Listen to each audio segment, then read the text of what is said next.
Hi everybody, I'm Hui, and this video is the second part of alarm features that I started on the previous video linked down below. In here I'm going to continue listing all the cool stuff that you can use to manage the actual alarm records present in your alarm tabs. So let's get to it. You can have alarm events read out loud to you. You can enable it on a per alarm tab basis so an announcement is played when a new alarm enters. If you have several alarms waiting to be announced, it will mention that multiple alarms have entered. Let's set the DVB-T downlink service on fire to make it talk. There's a critical alarm on element slave TX site 3, more than 2 alarms entered.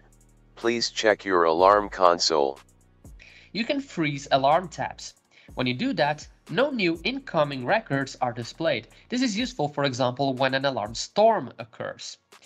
This is a demo system, so it's already active enough. Then, you can freeze the alarm tab to let you easily select and manage the alarms without the list being constantly changing with alarms coming and going at a fast pace.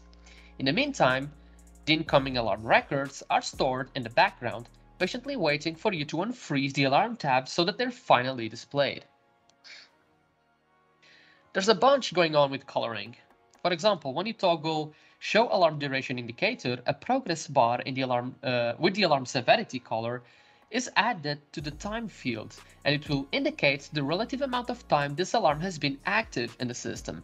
The bigger the bar, the longer the alarm has been there. When you enable full alarm coloring, each alarm record will get a background color. Again, that's the same color as the alarm severity, and it will be spread over the whole width of the alarm console. As you can see, both options can be combined. In the alarm console, records are grouped. By default, they're grouped by the field by which I'm sorting on. Currently, I'm sorting by time. Thus, alarm records are now grouped by time. If I sort them by severity, records will be grouped by severity. Sorting by alarm type will group them by alarm type, so you get the idea. Not just can you manually group your alarm records, but you can also do multi-column grouping. For this, you must disable the automatically group according to arrangement option. Now, it won't group records by column you're sorting on anymore, but now you can right-click on a column and select Group by this field. If you do it to a second column, alarm records will be grouped by multiple fields simultaneously. In this case, I grouped them by severity inside each day. You could keep grouping by more properties to nest the grouping further. Pro tip, in the header, here, you can expand and collapse each or all groups in your alarm console. Delay. This allows you to postpone the appearance of a new alarm in the alarm tab. If I change this value to 60 seconds, then a new alarm will only appear in my alarm tab 1 full minute after it was actually created. With the refresh rate, you can specify how frequently the alarm tab is updated instead of automatically updating when new events enter. It's very useful for active systems when you want to view a more paced list of alarms. If you enable Show in Banner, the banner on the top right corner will notify you of new alarms. You can further customize this banner on the user settings.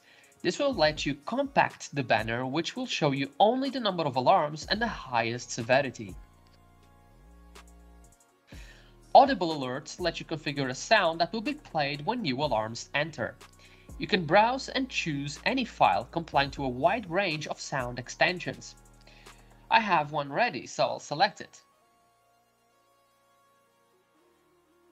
You can play out the sound file you chose here, and you can choose to have it play on a loop. Also, you can interrupt the sound after a set amount of time, or at a certain event, for example, when you acknowledge all alarms or when you read all alarms. I chose an alert that takes less than a second to play out, so it doesn't really make a difference here.